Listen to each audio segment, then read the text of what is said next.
2024 के चुनाव में जो गारंटी बांटा करते थे 23 लाख छात्रों का भविष्य अंधेरे में। चारों तरफ खामोशी है, चारों तरफ चुप्पी है। शिक्षा मंत्री धर्मेंद्र प्रधान के घर लगातार छात्रों का धरना और विरोध प्रदर्शन हो रहा है। आज हमारे साथ मौजूद है गोरखपुर से जाने माने पत्रकार अखिलेश दुबे जी। अखिलेश जी से जानेंगे कि पूरा मामला क्या है और इसमें आखिर में छात्रों के भविष्य के साथ खिलवाड़ क्यों किया जा रहा है। हम अखिलेश जी से बात करें उसके पहले आपको हम दिखाना चाहते हैं कुछ वीडियो जो कि छात्रों के आए हुए हैं। आइए पहले ये वीडियो देखते हैं, फिर अखिलेश जी से चर्चा करते हैं। आज एनटीए ने खुद माननीय सुप्रीम कोर्ट के सामने माना कि जो उन्होंने ग्रेस नंबर दिए थे उससे बच्चों में डिससेटिस्फैक्शन हुआ, बच्चे प्रोटेस्ट पे आए।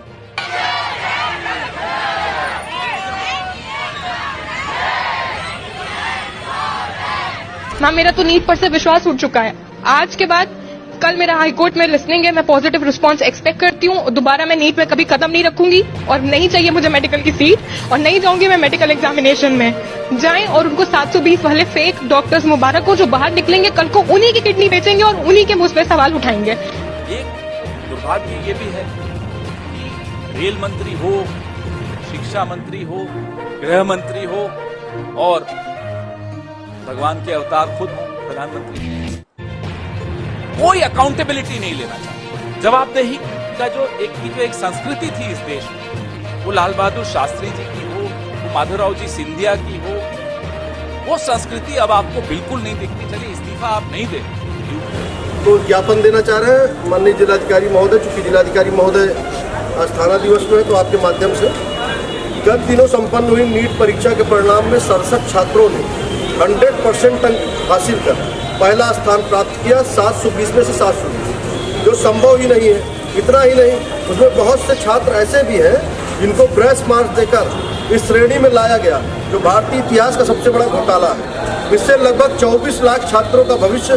दांव पर लग गया है। हमारी मांगे 580 से ज़्यादा अंक पाने वाले छात्रों को परीक्षा केंद्रों के नाम जारी किए जाए। 12वीं के बोर्ड के मार्क्स का मिलान नीट के टॉपर्स के साथ किया जाए। जिन एग्जाम सेंटर पर अखिलेश जी, विरोध प्रदर्शन लगातार छात्रों का हो रहा है। सुप्रीम कोर्ट ने उन 1500 छात्रों के बारे में सुनवाई की बात की है जिनको एनटीए ने गेस मार्क के जरिए पास आउट किया है। तो बाकी छात्रों का क्या होगा अखिलेश जी? आलोक जी, सबसे पहले तो मैं छात्रों की पीड़ा के बारे में बात करता हूँ, जो लगातार इस पीड़ा से पेपर लीक एक पाप बन चुका है, जेहन में घुस चुका है। सरकारी तंत्र बुरी तरह फ्लॉप है उससे निजात दिलाने छात्रों को। एक छात्र जो महीनों सालों घंटों पढ़ाई करके तैयारी करता है, पता नहीं किस व्यवस्था से अभिभावक उसको पढ़ाते हैं, कहाँ कहाँ से पैसे की व्यवस्था की जाती है, कहाँ कहाँ से वो सुविधाएं दी जाती हैं कि हमारा बेटा पढ़ेगा, एग्जाम पास करे। लेकिन बात एग्जाम तक ही रह जाती है, क्योंकि पेपर होता तो है लेकिन पेपर लीक हो जाता है। छात्र सदमे में चले जाते हैं। और सदमे में जाए क्यों ना, क्योंकि सरकार की सबसे बड़ी असफलता ही ये है कि जिनको वो देश का भविष्य कहती है, जिनको राष्ट्र के नींव निर्माता कहती है, उन्हीं का भविष्य वो अंधकार में डाले गए। और ये जो अगर हम तत्कालीन नीट की बात करें जो इस समय चल रहा है, बहुत ही दुखदायी है।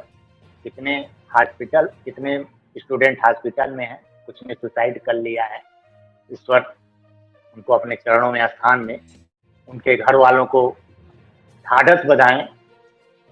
लेकिन जो अभी हैं, जिनको आगे भी तैयारी करनी, उनको सरकार कुछ ऐसा भरोसा नहीं दे पा रही है कि आगे उनके जीवन में इस तरह की स्थितियां नहीं हैं। ये सरकार की सबसे बड़ी विफलता है।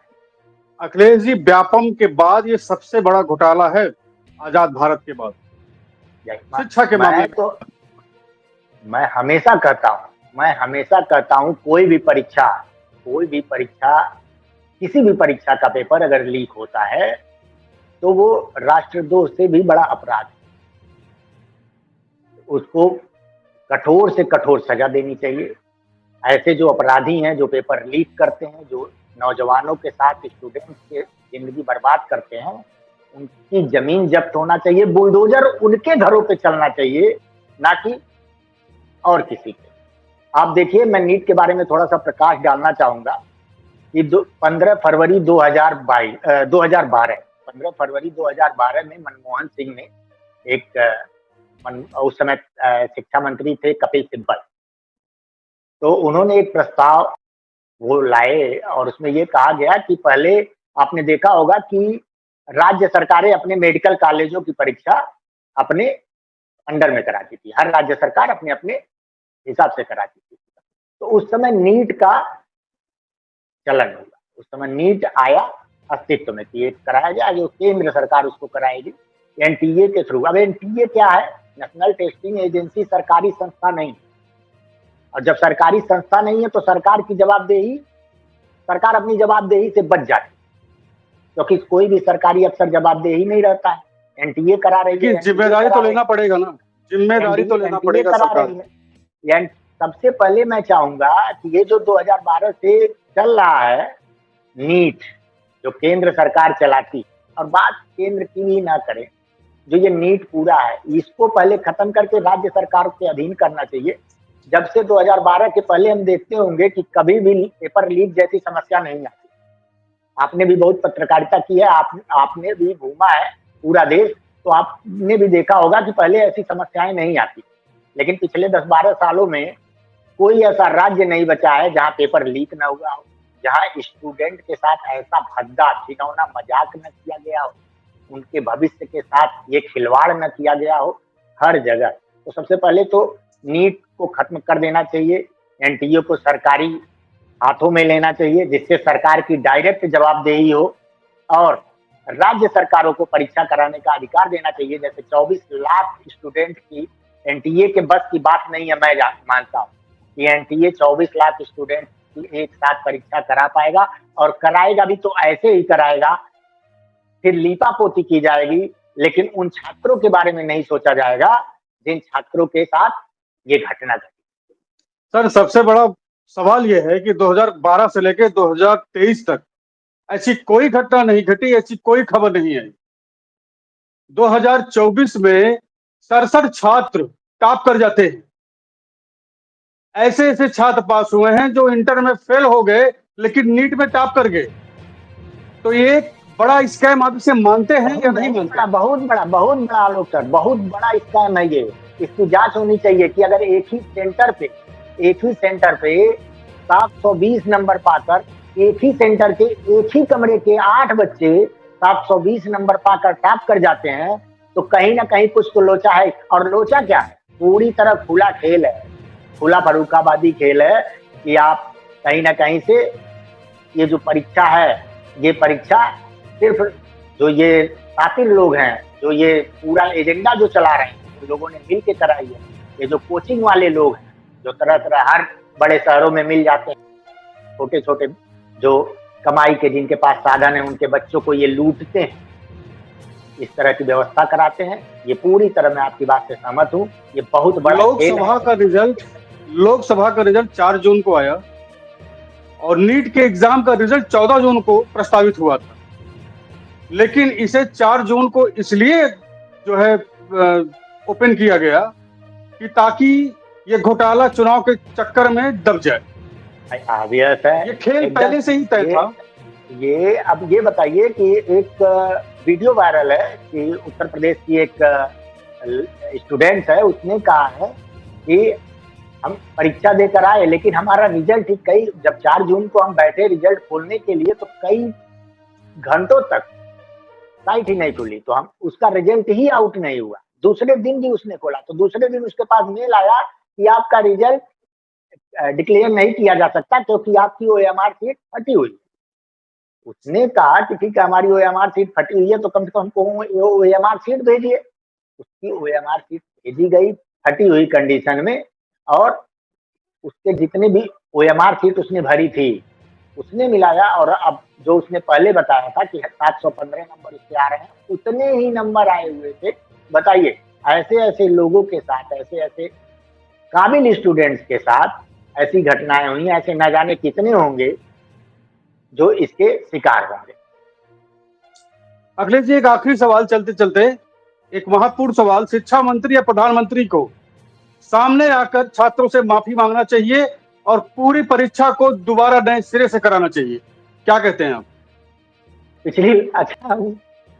राहुल जी, पिछली बार मैं अगर बीजेपी की सबसे बड़ी असफलता है ये, चाहे वो राज्य सरकार में हो चाहे केंद्र सरकार में, और या किसी भी राज्य में, बीजेपी की सबसे बड़ी असफलता रही है कि पेपर लीक। अगर आज के डेट में बीजेपी से सबसे ज्यादा कोई नाराज है तो युवा स्टूडेंट, वो नाराज। क्यों? क्योंकि उसने कभी भी कोई भी परीक्षा ठीक तरह से नहीं कराई। कुछ भी देख लीजिए, यूपी तो खैर पेपर लीक का सम्राट माना जाने लगा है। गोधरा तो नीट में निखर के सामने आए कि वहां से पेपर लीक हुआ है, जिसके पटना और झारखंड तक जिसकी जड़ें हैं। लेकिन बीजेपी सरकार जहां जहां है वहां वहां उसकी सबसे बड़ी असफलता है पेपर लीक के मामले। अब कब माफी मांगी है बीजेपी सरकार ने? हमको जरा एक चीज बताइए, कभी नहीं मांगी। उन कैमरे के सामने आने में और इस पर बोलने में उनके मंत्री, और पता नहीं बीजेपी सरकार का थिंक टैंक कौन है जो उनको ये करने से रोकता है कि आप मत जाइए। शायद उनको धरातल, और शायद इसी धरातल की न जानकारी होना, 2024 में जो लोकसभा चुनाव का परिणाम आया है, इसी धरातल की जानकारी से वंचित रहना उनको बहुमत से भी वंचित किया। तो अगर ईमानदारी से कहे तो शिक्षा मंत्री को सामने आना चाहिए, छात्रों से माफी मांगे और नए सिरे से परीक्षा करें।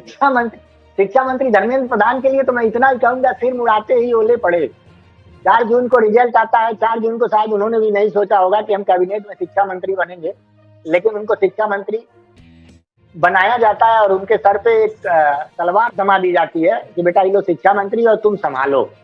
और उन्होंने किस तरह संभाला है, एक लाइन में, कि कहीं कोई पेपर लीक नहीं हुआ है। अरे साहब, आपको क्या मालूम है पेपर लीक हुआ है कि नहीं हुआ है? आप बैठे हैं इसी कमरे में, ट्वीट पढ़ ले रहे हैं, लाइव ट्वीट का जवाब दे रहे हैं, कोई टैग कर दिया वही आके बोल दे रहे हैं। अगर नहीं हुआ तो सैकड़ों कापियां जो बिना OMR सीट भरी हुई वो टाप करा दी गई। 1567 बच्चों को ग्रेस मार्क दे दिया गया, 100 से 150। ये सब घोटाला नहीं है, ये सब पेपर लीक का काम नहीं है, तो किसका काम है? लेकिन आप तो एक लाइन बोल के निकल लेते हैं, क्योंकि आपको वही बताया गया है कि आप ऐसे बोल के निकलिए, ये जनता है। जनता क्या है? जनता कब एक महीने बाद दूसरा एग्जाम होगा, उसमें सही बात, जनता से किसी का सरोकार नहीं। सुप्रीम कोर्ट का क्या फैसला आएगा ये तो आने वाला समय ही बताएगा। अखिलेश जी, हमारे साथ आप स्टूडियो में आए, आपका बहुत बहुत धन्यवाद। नए अपडेट के साथ फिर हम अपने दर्शकों से मिलेंगे। जय हिंद, जय भारत।